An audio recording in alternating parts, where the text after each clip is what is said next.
This is my response to number one to Tim Keller. My response number one to Tim Keller. Timothy Keller said, Daniel repented for sin committed by his ancestor, even though there is no evidence he personally participated in them. Daniel 9.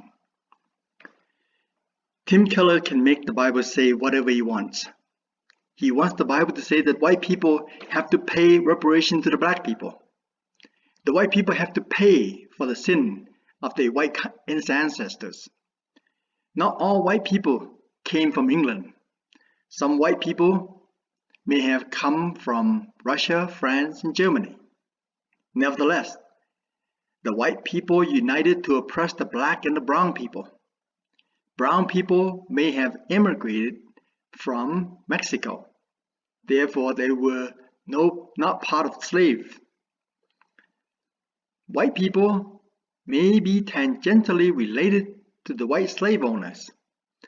The white slave owners are the ancestors of the white people of today.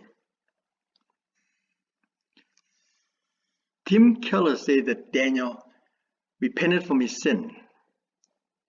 Yet Daniel mentioned no specific sin for himself. Mr. Keller asserted that even though Daniel had no sin, he repented from the sin of his ancestors.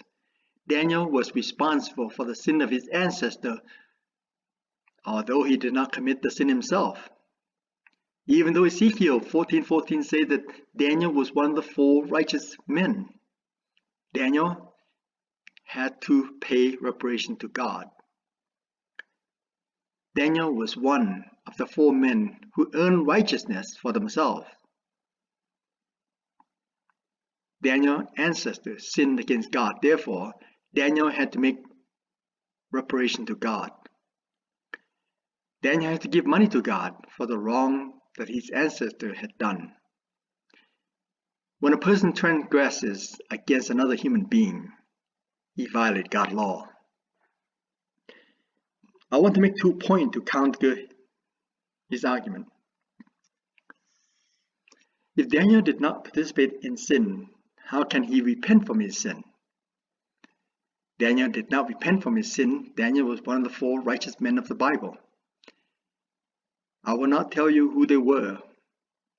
He prayed on behalf of the people.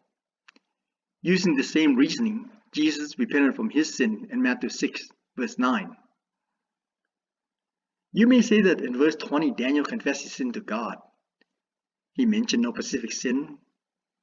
Daniel could have specific sin in mind when he prayed that prayer. In verse 20, he said, while I was speaking and praying, confessing my sin and the sin of my people, Israel.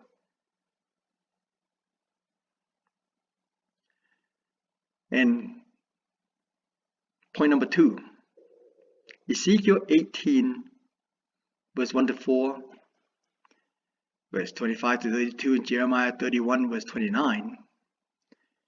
What do people mean by quoting this proverb about the land of Israel? The father hath eaten sour grape, and the teeth of children are set on edge.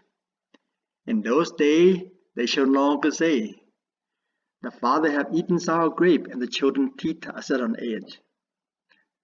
In verse 30, but everyone shall die for his own iniquity. Each man who eats sour grape, his teeth shall be set on edge. I will not explain further. What do you say? If you have any comment or question, write them below. Thank you.